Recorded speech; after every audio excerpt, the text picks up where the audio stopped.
Welcome to Stuff You Should Know, a production of iHeartRadio.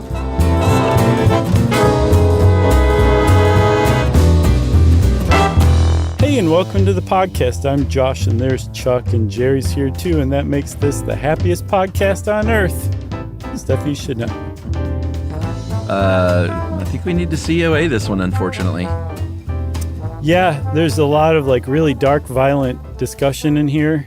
What else? Just the violence. You'd think a podcast episode about Disney's own branded neighborhood would be safe for all ears, and it is, except for the 5% of it where we talk about the awful crimes that have happened there. Yes. Yeah. Which will be because at the end. Something. I think that was a good thing to do. But something to know about Celebration, Florida, if you don't know anything about it. We're talking about a town that Disney built, not figuratively, but literally. Yeah. Yeah, technically it wasn't Walt Disney, but the Disney company did. Okay, so get off my back. Because it was this town meant to be outside of real life, everyone outside of Celebration is fascinated with anything that can possibly be construed as dark or twisted or bizarre or awful. Oh, yeah? It's almost like people want to root for it to be messed up. I don't get it, but it's all over the place, yes. Is it really? Interesting. Okay. Yeah, if you read articles about it, I think every major publication within the last 10 or so years has at least one article about the dark side of Celebration, Florida. Right. And it's all the same stuff. Yeah, I mean, I think if you are doing a thing where you're like, hi, we're going to build a town that harkens back to the good old days of peach pie and picket fences and the ultimate Eden for your family to live in, and then these kind of things happen, then of course it's going to get. I'm not saying they're asking for that kind of treatment, but when it's billed as such a, Wonder Years sort of thing, right? That's like if the Wonder Years had episodes with murder and sexual assault, right? People would be like, what? The very special two-parter of Different Strokes. Oh, exactly. It was stunning. But yeah, it kind of puts a target on your back, even though these people just want to be left alone. They want to go live off in their own bubble. That's kind of the point of the whole thing. And as a matter of fact, people who live in Celebration, I'm not sure if they still do, but at the heyday, toward the beginning of it, people definitely referred to it as living in the bubble. Yeah. And I say we get to the backstory first, because there's a very interesting backstory about the Disney companies, and Walt Disney in particular's machinations that ended up leading to Celebration, Florida being established. I love this stuff. Some might say the backstory is the best part. I don't know who would say that, but sure. It's good for sure. All right. So let's go back in time then to the mid-1960s, specifically 64 and 65, when Walt Disney, the real person, was like, hey, this Disneyland out here in California is a huge hit. Let's do the same thing in Florida. And so the corporation that is, went in and very quietly, one might even say in a clandestine manner, bought up about 43 square miles, over 27,000 acres in the Orlando area through, I guess, were they shell companies or just different arms or set up just to do this? They were shell companies set up just to do this. There were aliases used. Yeah, and one of the companies was called Not Walt Disney LLC. That's right. Ricky Rouse Enterprises. It was all legal, but the point that they were doing that for was because if any landowner at the time had been like, oh, Disney's buying up a bunch of land, I'm sure they're going to need my parcel, so I'm going to triple the asking price. It definitely would have happened. So they were very smart, and by the time people caught on, they'd finished their buying spree, and they were finally outed in the Orlando Sentinel, I think in 65 maybe, as surely the people who were behind this buying spree. Yeah. And you said something about them, like Walt Disney saying, hey, let's try Disneyland in Florida. He definitely wanted to do that, but he wanted to do it on just such a vastly larger, more sweeping, more imaginative scale that it was almost like, it's just amazing that this man ever lived. And there's tons of criticism of him, rightfully so in a lot of ways, but his imagination and what he got done and what he gave the world is just, it's remarkable. Yeah, and one thing we need to point out about this land is it was not like, prime land, especially in 1964, before there was Disney World there. It was not the Orlando that we know today, and this land, like a lot of it was swampland that they had to spend a lot of money and time, dredging, draining, building canals, and making it a habitable place. Yeah, I saw that they moved 10 million cubic yards of dirt. Yeah. They had to develop 20,000 of the 24,000 acres because it's just basically swamp. And they dug 50 miles of canals. And they were doing all this. Like you said, Orlando wasn't the Orlando that it is today. Orlando is the way it is today because of what they were doing during this period. This is what started it. Yeah, I don't think anyone is under any misconceptions about like what built that town. Sure. And it was a guy with a little pencil-y mustache. But the town that ended up there, Celebration, is not what the original plan was. The original plan was way cooler because if you've ever been to Epcot, their experimental prototype community of tomorrow, one of their theme parks there, and you walked around and looked at the vision for this idyllic society, that was what they were trying to build. It was supposed to be a neighborhood where people lived, and Epcot was a real place and not a theme park. Did you see that the photo spread of the Epcot model, the original Epcot model I sent you? Yeah, a couple of those houses were pretty sweet. Isn't that sweet? Yeah, it was really cool. And I saw that Walt Disney planned for Epcot, the experimental prototype community of tomorrow, to never be finished, to never be complete, to always be trying new stuff. ABTNS, I think is what he said. Yeah. And it didn't quite go that way. After he died and when they finally did build Epcot, they called it that. And it is like meant to demonstrate future cool technology. And then also kind of confusingly, all the countries and nations of the world at the same time. But it is a really cool park. But it's nothing like what he wanted. The people don't live there. It's not like an experimental community. And that would actually become Celebration later on. Yeah, I mean, he kind of wanted it to be like Tomorrowland, which is, people parking their cars in tunnels underground, moving around on the monorails and the people movers. And again, just sort of this idyllic suburban, but like a new type of suburbia. Right. And in fact, what would eventually go to be called in the early 80s, new urbanism, which was this, I guess we can get to that right now, huh? Sure.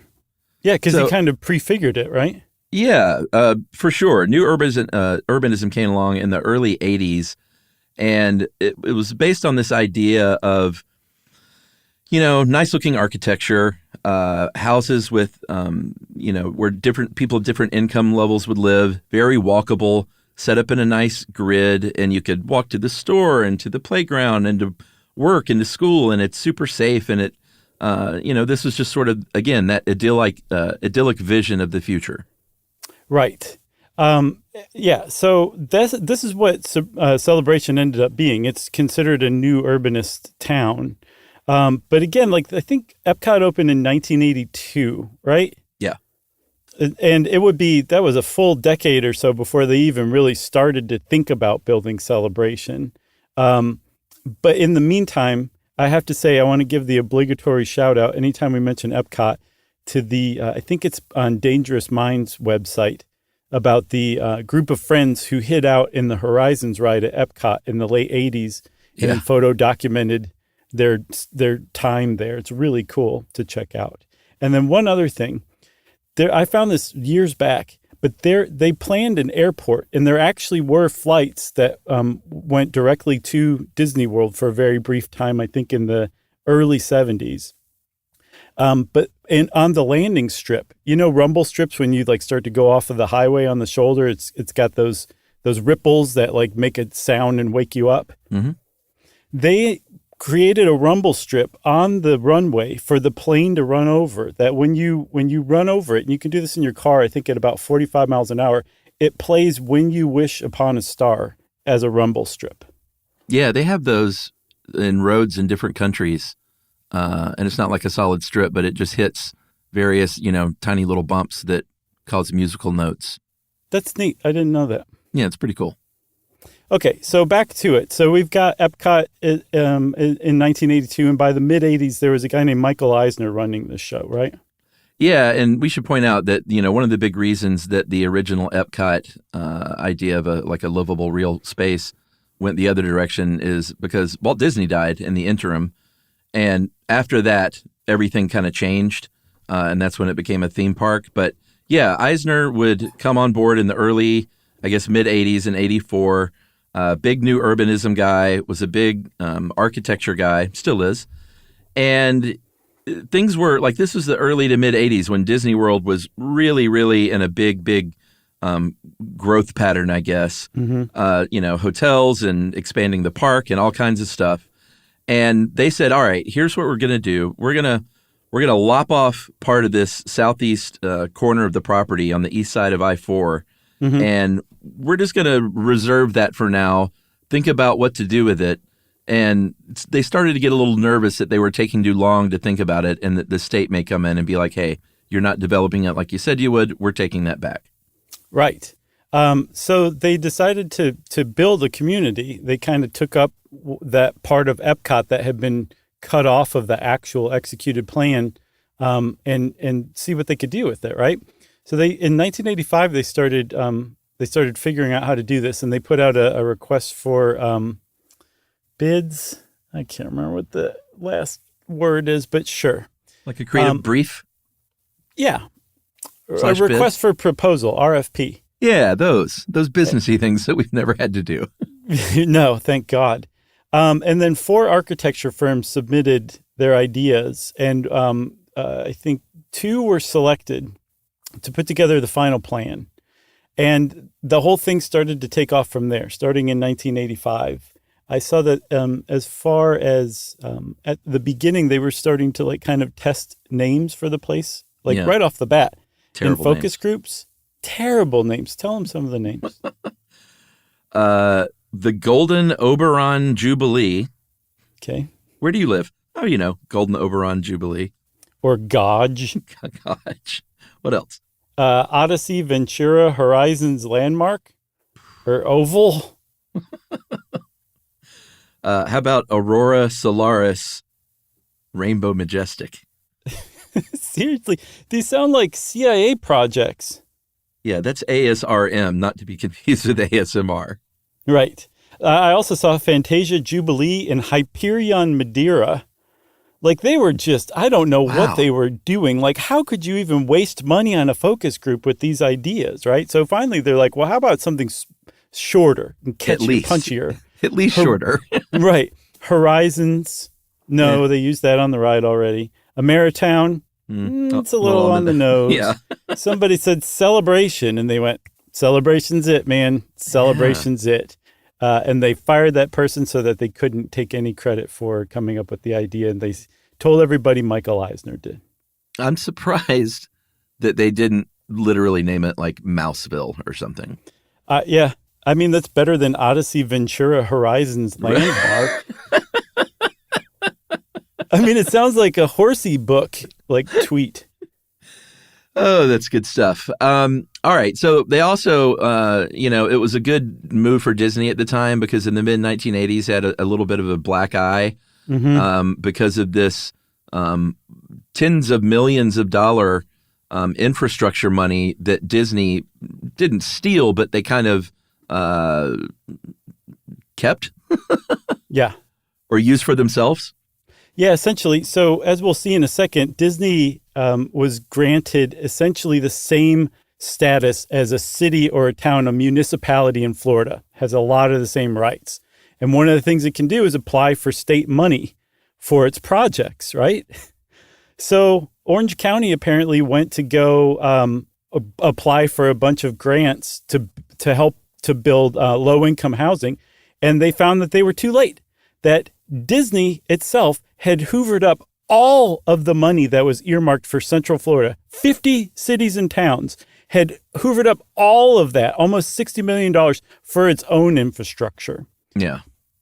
like Central Florida was not happy about this at all. Orange County had to actually go to Disney and be like, can we borrow 1.8 million of that for this low income housing project? Disney's like, sure, at 80% interest. So it was a big scandal. So them announcing Celebration was a big like, hey, look over here kind of thing. Look, we're still a big part of this. We're sinking money into this area. Don't be mad at us kind of thing. Exactly. And that sort of quasi-governmental group that you spoke of made a lot of news in the past few years, the Reedy Creek Improvement District. You may have, if you're outside the state of Florida, you probably never heard those 4 words until 2022, when the governor of the state of Florida got into a fight with Disney and dissolved it, and it is now the Central Florida Tourism Oversight District. The irony Emphasis here on is the oversight. Yeah, for sure.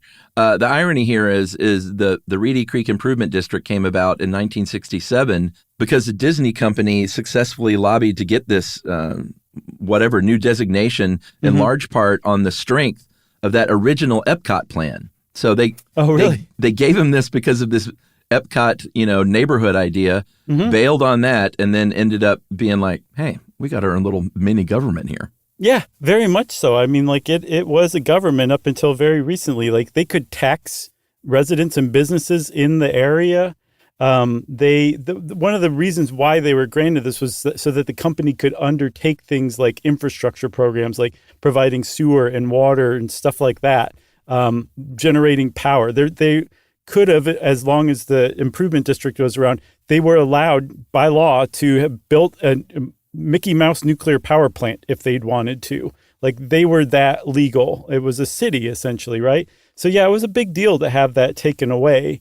But the upshot of that part was they were able to use some money to help build Celebration.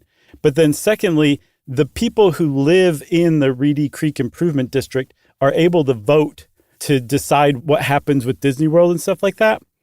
But that amounts to less than 60 people who live in that district. So, and they all work for Disney. So they all vote the way Disney wants them to vote. Well, with Celebration, they were planning on bringing like 20,000 families in, and that would really dilute Disney's vote about their own theme park, their own business. So they were like, you know what? This is actually outside of Reedy Creek. Yeah. And by the way, that nuclear power plant would have had mouse ears at the top of the silos. Do they have high voltage like towers, and they're in the shape of Mickey Mouse? Yeah, around that area. It's really something to see. Yeah. So here's what they did. Like you said, 20,000 families is what the original proposal was.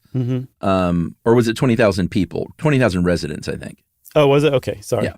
Still, that's a lot.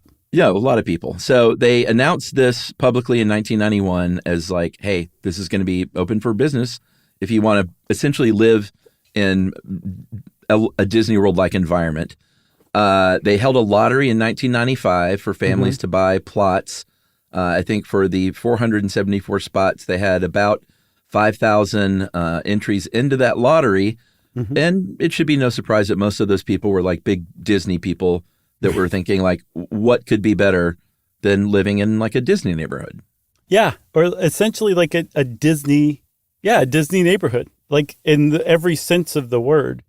And the first family moved in 1996, Larry and Terry, the Habers. Isn't that cute? Yeah. And a few months later, downtown was finally completed. And it was a big deal. Like everybody knew about Celebration when it was being built. I think Disney ultimately shelled out about $4 billion for the creation of Celebration. In the 80s and 90s. Yeah, I guess so. In like late 90s dollars. Yeah. You want to take a break? Oh, yeah. Gosh, we have to. Yeah, I know. It was kind of rhetorical. All right, we'll be right back.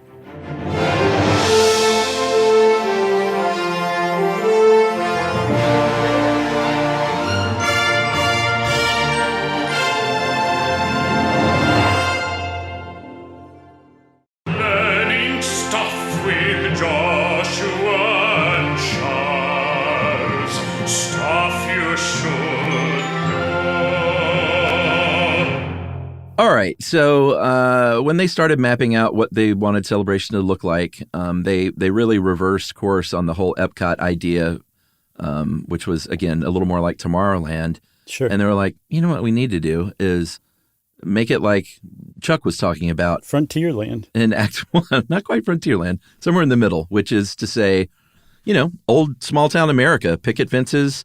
They talked about a new American town of block parties and 4th of July parades, spaghetti dinners, and I'm surprised it didn't say pancake breakfast, school bake sales, lollipops, and fireflies in a jar. So, they're selling, and I'm not making fun of this, but they were selling an idea as much as they were selling houses. They were selling a way of life, and they're like, who cares if this idyllic past never actually existed? We're going to make it exist here, and you can come live here. And if you like Disney, this is going to knock your socks off. And so they modeled it kind of, and the reason I laughed, because it reminds me of the real Seymour Skinner when he comes back and claims his identity. Yeah. He becomes principal, and he says that he loves spelling bees and skinning knees, and if that's corny, then corn me up. That's just kind of what it reminded me of. I remember a part from that episode where he said, whoever introduced him said, we would like to introduce the real Principal Seymour Skinner. Principal Seymour Skinner. Yeah. Or something like that. Yeah, no, Superintendent Chalmers said that for sure. Yeah. So I don't remember where I was headed with that point. Oh, that they modeled it on Main Street, USA. Like when you first come into Disney World, like super cute pastel storefronts with wholesome stores behind them. Just like everything's kind of close together so you can walk and feel like you're part of a community. That's what they went with. And apparently Walt and Roy Disney were kind of obsessed with that turn of the 20th century America, because they spent about 5 years in a town called Marceline, Missouri. The Disney family did from 1906 to 1911. And that's kind of where they were inspired to love that kind of life. That's what they're trying to recreate with Celebration for sure. Oh, absolutely. Their literal municipal seal or whatever. I guess that's what you call it, right? Yeah, municipal seal. Yeah, was a girl riding a bike with a little dog chasing her and a literal picket fence and a tree, and it's just it's that's what they were selling. They hired branding specialists. They hired some really high-profile architects, and a lot of the, I'm not saying, again, it sounds like I'm picking on it, but a lot of these buildings were really cool. Like that post office, the design of it is super awesome. That Spanish-style hospital is beautiful. They built a Googie cinema that AMC ran, if you remember our Googie architecture. Like it was, it's some cool-looking stuff. Yeah, and just a note on that, the Celebration City seal that you described, Olivia helped us out with this, and she described it as aggressively idyllic. Yeah. Oh, boy. I think that encapsulates it perfectly, right? Yeah. But yeah, those buildings downtown were all designed. Each one was designed by a very, very famous, very well-respected architect. Each one had its own architect. Like Philip Johnson, the guy who designed the glass house, designed the bank at Celebration. Like this place was a big deal when it first opened. The thing is, I'm not even going to spoil it yet. You can just wait. So back to what they had. One of the other things that it touted was an experimental public school. Yeah. That housed K through 12. There's no other school like it in the area. Normally they have like a grade school, maybe a middle school, and then a high school. This was everything. Kindergartners to seniors in high school, all going to school in the same building. That's right. Which, other people have done. That's not the most radical thing in the world. But it is radical at the time in the mid-'90s to have a public school that had such a sort of progressive model of education. You can go to you throw a rock in Atlanta and you'll hit some hippy-dippy private school that does this kind of stuff on a very small scale. But to try to do a K-12 school where you have these new progressive teaching methods where you don't really give grades, but you give assessments, where you have combined classrooms, which Ruby School has combined classrooms. There's a lot of benefits to that. Yeah, it's an awesome proven thing. But it's a class of, 12 or 13 kids with 2 teachers. That's all. At one point, they had 80 kids to a class, and Yeah. 2 to 3 teachers in some of these big classes. 80 kids just all going nuts at the same time. Yeah, not to give away kind of where we're headed, but the idea was progressive and sort of very forward-thinking at the time for public school. It definitely was, for sure. And that attracted a lot of people, too. Like, they're like, not only are we going to give you, like, a community to live in like this, your kids are going to be experimented on by Walt Disney Corporation. Drink this. They also had Celebration Place, which was an office complex, because one of the hallmarks of new urbanism is that you work nearby your home. Like, you can essentially walk or bike to work. Like, your community is basically your whole world. Yeah. They also had retail stores. There was a Wolfgang Bakery, still there today. I think it was one of the original stores, and it's still there, which is impressive. But one of the things that they definitely did, at least at first, if you were a chain, you could not get a foothold into this community. You also couldn't put billboards up. Like, it was very strictly controlled who could come in, and they definitely favored small, independently owned businesses. And if it was a chain, it would be a regional chain at best, at tops. Yeah, I can get on board with some of that stuff. Sure, for sure. It's not true anymore. There's a Starbucks there. Right. But I think there's a Starbucks absolutely everywhere, you know? True. And I did see that in one of the videos, and I got a little bit of a chuckle. So if you decided to move there and build a house there, you couldn't just say, like, geez, you know, what do I want to build? What kind of house really fits me? They would hand you a book of about 70 pages thick that said, here's one of 6 style houses you can build in one of, 5 different colors. And you're going to have a front porch, and you're going to have that picket fence, at least at first. You can't park your car in the driveway at first. You got to park that car out back. You got to keep it up. Don't even think about parking a boat in your driveway. Don't even. And some of the stuff that I've seen online, I tried to confirm like 100% absolutely, but I couldn't. But I also saw there was a 160-page just sort of rule book for living there. Yeah. Including that every house had to have a hidden Mickey Mouse somewhere in it. Mm-hmm. Is that true? Yeah, I saw that as well. I didn't read the book itself, but yes, I saw that referenced as well from some legitimate source or other. And I did see somewhere that you could park one car in the driveway and everything else had to be around back, so I'm not really sure the rules there. But what about those lampposts? Okay, so if you went downtown, depending on the time of year, the lampposts might be shooting out leaf-shaped confetti on you. That would be in the fall, typically. Sometimes it would also shoot out soapsud or shaving cream snow. So it would snow on you, and I guess you'd get soapy as you were walking to work. Okay. I also saw that they imported leaves and fake snow as well at times. I didn't see that elsewhere, but I just saw it in one place. But it was like that kind of place. Also, wherever you're walking downtown, they're playing like 40s and 50s like hits, music, pop music. Yeah. Sure. For sure. And then in other places, they'll have hidden speakers that play recorded bird song. Bum, bum, bum, bum, bum, bum, bum, bum, bum, bum, bum, bum, bum. And I think this is where we've reached the point where it's starting to become understandable why outsiders are like, this is psychotic. It gets a little creepy sounding, Yeah, like something out of a movie, you know? Right. It's so artificial that there's almost no room for nature or reality to come in. And like, are there actual birds there? Or have they been driven away by the bird song? Right. Who knows? Like, I think that's why, and people often compare it to the neighborhood from the Stepford Wives. Yeah, or that one last year or a couple of years ago. Vivarium? No, the one with, Nick Kroll's the only person I can think of that's in it, and he's not the lead. Harry Styles and... Don't Worry, Darling? Yeah, that kind of thing. Yeah, also The Truman Show, it gets compared to that. Oh, and yeah. That's interesting because The Truman Show was filmed in Seaside, Florida, and Seaside is also like a very almost textbook example of a new urbanist Florida beach town.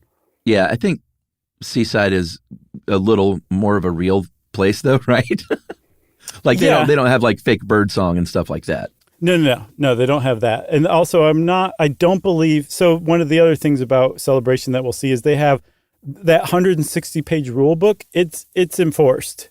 Like if your lawn goes, over the allowed height, I think it's 3 or 3.5 inches, you'll get a letter from the HOA saying cut your lawn. Or if you do have that boat in your driveway, they'll be like, you got to move that boat. You can get a letter if you take your Christmas decorations down one day too late. Like everyone takes their Christmas decorations down by a certain date. It's just kind of like the HOA is very strict. And if you like rules and you like not having to go tell your neighbors to take their stupid Christmas lights down because it's March, you would love to live at Celebration. I think that's the appeal for a lot of people. Yeah, for sure. So if you're going to have a new urbanist society or neighborhood, one of the kind of main tenets of that is like different kinds of people can live here of different ethnicities and in different financial categories. Well, financial categories, pay groups. What would you call that? I would say different folks from different strokes. Yeah, exactly. I don't know why I couldn't think of a very simple term there, but so early on, pay categories. Economic diversity is what we're looking for, is what they said at first. And they did advertise to, Black and Latino families. They did have some African-American employees in the sales office. But, if you're going to do something like that, sometimes you need to and this happens all the time in cities, subsidize some of the housing if you want to really bring in true diversity. And instead, they took close to $1 million and move people out of there that they didn't want there to other places. They said, you live over here. We're not going to build anything here. We'll build some low-income housing, but we're not going to do it in Celebration. You stay outside of Celebration. Yes. The racial diversity push was a valiant, I should say, attempt, but it became pretty clear pretty quickly that it didn't work by the time the 2000 census came around. It revealed that Celebration, Florida in 2000 was 88% white. And that was 30% higher than the surrounding county, the rate for the surrounding county. And a lot of Black families were priced out. Like if you moved to Celebration, you were paying about 30% more than you would for a comparable house in Osceola County outside of Celebration. It's just much more expensive to live there. And traditionally, Black families have less family wealth to buy a house that's 30% more expensive. And then as the place became whiter and whiter, fewer and fewer Black families felt comfortable living there. So it just became more and more white until more and more Hispanic families started moving in and kind of diluted the racial makeup a little more. Yeah, and if you want to feel, if you want to either have a laugh or have a cry about home prices these days, the average price of a home in Celebration, Florida in those early years was $124,000, which was 20% higher than the complete national average. That's nuts, man. Yeah, the good old days. I saw that now it's something like, I think 677 is the nationally? Median. No, the median average, the median price for Celebration. I don't know about nationally. Yeah. Man, $120,000. And that was 20% higher. That's not even, you can't even. So it was like $100,000, I guess. As a down payment these days. Yeah. Good luck with that. Crazy. Okay, back to it, Chuck. I think it's about here. Well, should we take another break or no? Yeah, let's do it. Okay. I was not expecting that, but here we go, everybody.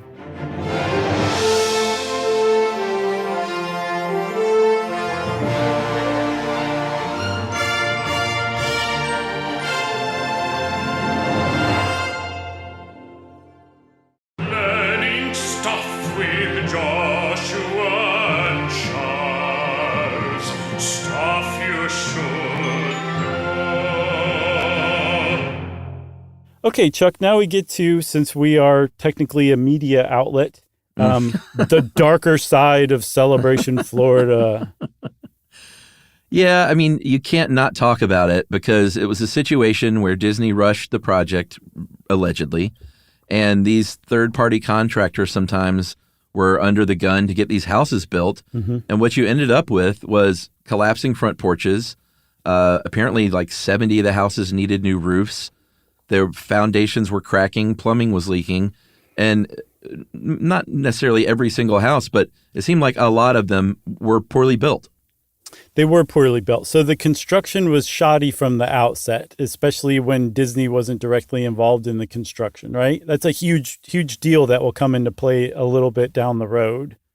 The school itself, very quickly, the parents were like, I don't know about not assigning my kids homework for the entire year or telling them what books they should go read and then not even giving them grades. What is this? Everybody wins on their report card. This doesn't make any sense whatsoever.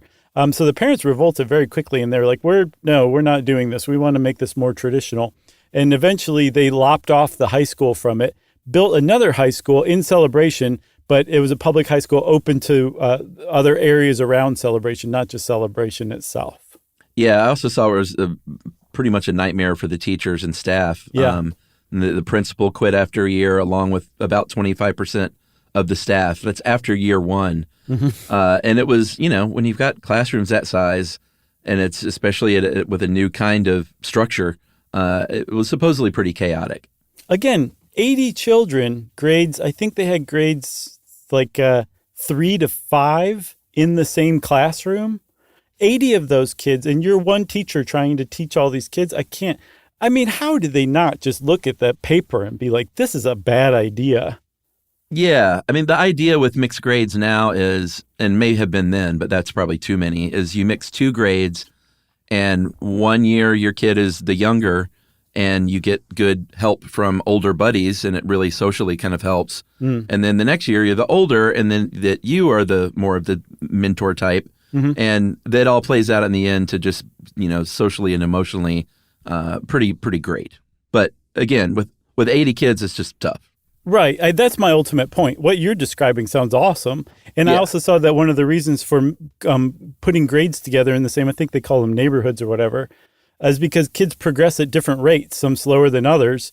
And so if you put a bunch of grades together, those kids who are going to progress faster can progress faster, and the kids who are going to take their own time can take their own time. That makes sense to me, too. Again, it's the 80 kids in a single classroom. That's just, that in and of itself is nuts.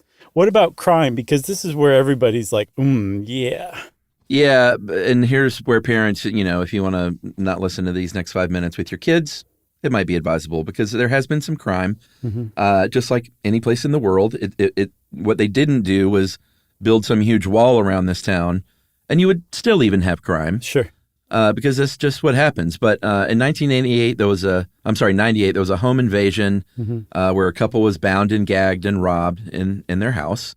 It wasn't Terry and Larry, was it? I don't think so. I hope not. This was a pretty big deal. In November 2010, the first murder in Celebration happened when Matteo Patrick Giovandito, a 50-year-old retired school teacher, was living alone and was found dead, strangled with a shoelace, and had some axe work done on him.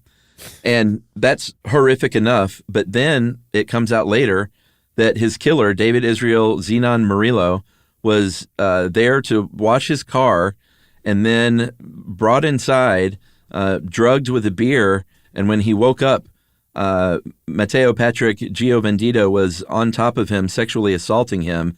And this guy went nuts and killed him.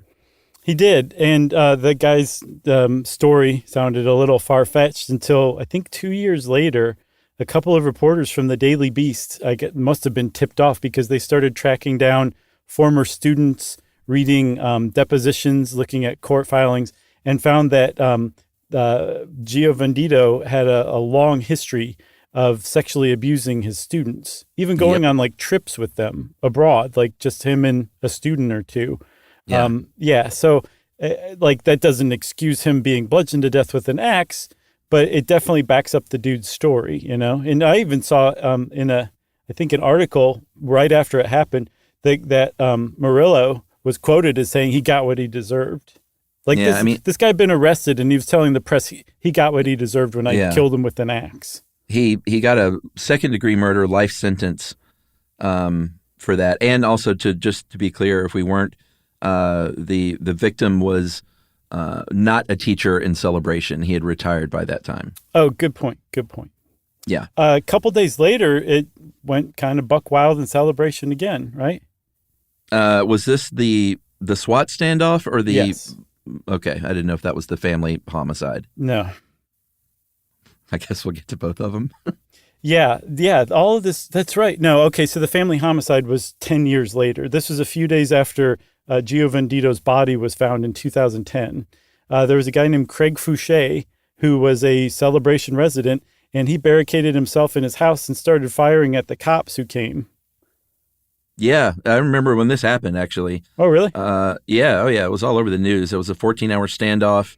Eventually, the police, go in there with tear gas and everything and found that he had already taken his own life. And it was, one of those situations where he was going bankrupt, going through a divorce, foreclosure, all that kind of thing. Yeah, that's called high risk for a self-inflicted injury for sure. Yeah, and not to dwell on the crimes, but there was one last ghastly thing. You said, I think, in 2020, when a man murdered his wife and 3 kids and dog and was living with their decomposing bodies when the police caught up to him. Yeah, it was around Christmas, right? And they didn't find him until January sometime? Yeah, it was very grisly and sad. That's the kind of thing that people are like, see, you can't get away from it. And that stuff happens elsewhere. It's just when you put it in the context of a place that has been created to not have that kind of stuff, it just is that much more ghastly, Yeah, absolutely. So back to, there were a few other things that weren't crimes, but still kind of gave Celebration a strange reputation. There was something called the Celebration Death Pond. There was a weird curve in a road at an intersection, and it wasn't clear which way you should go. And if you didn't turn the right way, you would drive right into this 15-foot retention pond. And that happened to 3 teenagers who just disappeared one day and weren't found for 9 months. And they were finally found in that pond. They eventually fixed it, but not before Celebration Death Pond became a bit of a moniker on the internet. Yeah, they built a wall with flashing lights. You probably shouldn't dead into a lake with the road going left and right, like on those hard curves. Right. Another reason it's called the Death Pond is when they were down there diving and looking and found this car, they found 4 other cars down there. No. And they're like, oh, turns out this has happened before. I didn't see that. Oh, yeah. I saw there was, as I was researching that, I found an article from Oklahoma where they found the car of 3 teenagers who'd gone missing in 1970. And they found it like 40 years later. And they found another car with a group of 3 people that had gone missing in 1960. And 10 years apart, these cars ended up right next to each other in this lake. Wow. I know, it's just so strange, but I did not know that about Celebration Death Pond. That's crazy. All right, so we should get back to Celebration itself and kind of what happened with the town and the HOA there, because in 2004, Disney sold the downtown town center in the business district, which was 21 buildings, 9 commercial, 10 mixed use, and 2 residential, to a private firm called Lexin Capital, Lexin. Mm-hmm.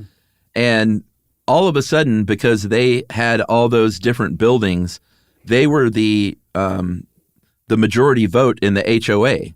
So all of a sudden, if you lived in Celebration, Florida, and you lived in this neighborhood, you essentially had 0 say over anything that went on there because Lexin owned the vote and owned the HOA, essentially. Yeah, and that's bad enough. I mean, that's just a situation ripe for abuse. But the Lexin is well known around Celebration for being the opposite of transparent. Yeah. And so over the course of a good decade or more, this homeowners association started to notice like Lexin Capital wasn't responding to any calls for repairs. And remember, we said Celebration was built really quickly, often by third-party construction companies, often very shoddily. And the townhouses, the residential stuff downtown that Lexin Capital bought were really showing signs of disrepair, and nobody was showing up to repair it. And because of the structure of the ownership, the people who lived in like the condominiums only owned the interiors. So even if they wanted to pay somebody to come fix the roof, they couldn't legally do that. That's just nuts. It is, but it's common with condos in particular. But normally the people who are in charge of that will come and have the roof repaired. But when they finally sued Lex and Capital, they found all sorts of terrible stuff had been going on and that they were in big trouble. And now Lexan was saying, we're going to assess $10 or $15 million to make these repairs, even though you guys have been paying into the HOA, your HOA dues, which are meant to keep up with those repairs. We're saying you owe $10 million more, and we don't know what happened to the money that you put in. Yeah. I mean, they were saying you haven't been paying your dues, and they were like, no, we have. You can't just say that. Like, where's the money we paid? Mm-hmm. And I don't even know, like, has this even been resolved? No, as far as I know, it's not. And it's going to take a long time to unravel. One of the things I saw is that in court proceedings, they found out that Lexan had not once, but twice refinanced the mortgage that it had on its holdings in Celebration, and took out like $20 million and then another $15 million in equity. So they were sucking the money, the value out of the town, and then not putting a nickel back into it to keep it up. Yeah.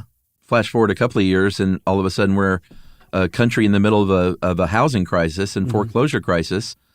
And between 2009 and 2010, 1 in 20 residents of Celebration had to go through foreclosure. Mm-hmm. This is compared to 1 in 48 for Florida overall at the time. AMC shut down that theater. I don't think we mentioned that their Cool Googie Theater, they were like, hey, no sexy shoot-'em-ups. We're only going to show like really clean movies. And people, turns out, like going and seeing sexy shoot-'em-ups. Mm-hmm. And they're like, we can't keep running Pleasantville over and over and The Truman Show. They're like, Pleasantville's too dirty and suggestive. So AMC, at least for their part, got out of that theater and it shut down. Yeah, I don't know what's going on with the theater right now, if some independent person's running it or not, or if it's just abandoned. I bet you it's open again, but that's just a guess. I would hope so. So despite all this, and despite the troubles of the people living in the downtown area with Lex and Capital, outside of downtown, it seems to be pretty much happiness generally among the owners at Celebration. I think the initial almost crazy expectations from what Celebration would be and could offer has been replaced by a little more realistic understanding. But I think it's settled in. Yes, that's a great way to put it. But the people there are like, it's not just some amazing, perfect place, but it's also not the psychotic Stepford neighborhood that you guys are making it. It's a really, really nice place to live, and we love living here, so leave us alone. And that seems to be kind of the general consensus of the people living in the bubble, from what I can tell. Yeah, if it achieved its new urbanism goals, it did in certain ways. They do have that town center, and you can walk to a lot of stuff. You can bike to a lot of stuff. There are a lot of playgrounds and things like that, and but there are also a lot of cars. And beyond that, it did not hit the criteria of things like employment opportunities for people who actually live there to work there. Affordable housing, that kind of thing. Like you said, the Latino and Hispanic population increased, I think, to about 16%. They're down to 72% non-Hispanic white population now. And I think about 60% of the residents own their own house. And like you can't, the rest are renters, but even if you own a house, like there are no Airbnbs or VRBOs, like you can't rent a house short-term there. No way. Yeah. No. It's literally laughable, the idea. Yes. You got anything else about Celebration Florida? Got nothing else. I've got one more thing. If you like this and like to hear us talking about Celebration Florida, you can also go listen to us talking about Celebration Florida with our friends over at The Big Flop, right? Absolutely. We were a guest on the show. Mm-hmm. They pitched Celebration Florida because, the idea of the show is things that flopped. And we thought we would do our version to acquaint ourselves more with it, before we recorded with them. I think theirs is going to come out first, though, right? Yeah, I was going to say, we said, wow, what a coincidence. We're about to do an episode on Celebration Florida. Yeah, but check it out. It was a lot of fun. Yeah, super fun. And since Chuck and I agreed that being on the Big Flop was a lot of fun, obviously that's unlocked listener mail. Hey guys, my family and I completed our annual road trip summer vacation. On the way back home, I was at a loss for what to listen to on the 12-hour drive that was suitable for me and my two boys, Liam and Nathan, teenagers. Liam and Neeson. Liam and Neeson. He's got a very particular set of skills, that child. That's when Liam asked if I had ever heard of Stuff You Should Know. I'm not much of a podcast listener, and hadn't heard of the show, but I turned it on and we listened the entire way back. Nice. We learned about whistling, Wikipedia, Guinness Records. I was about to say they just went straight back. Actually, I think they did. War of the Worlds, Panic, Dumb Criminals, Hitchhiking, Fort Knox Peanuts, Alien Abductions, Multitasking, Star Wars Christmas Special. Okay, they're jumping around a bit. Sure. Which was Liam's personal favorite, was the history of the board game Clue. Oh, that's a good one, Liam. Agreed. We enjoyed learning about the Killdozer and watched the documentary Tread to see that thing in action. Since getting turned on to the show, I can't help but listen to y'all, even when I'm driving around town running errands. I appreciate the knowledge you guys are giving me and my boys, along with something to bond over. And that is from Paul Newfield in Louisiana. That's awesome. Thanks, Paul. Thanks, Liam, for turning your dad on to Stuff You Should Know. We appreciate it big time. The check is in the mail. Yes, and Nathan and Neeson. Yes. If you want to be like Liam and Nathan and Paul, and you want to get in touch with us to say how much you like what we do, we love hearing that kind of stuff, you can send it via email to stuffpodcast@iheartradio.com. Stuff You Should Know is a production of iHeartRadio. For more podcasts from iHeartRadio, visit the iHeartRadio app, Apple Podcasts, or wherever you listen to your favorite shows.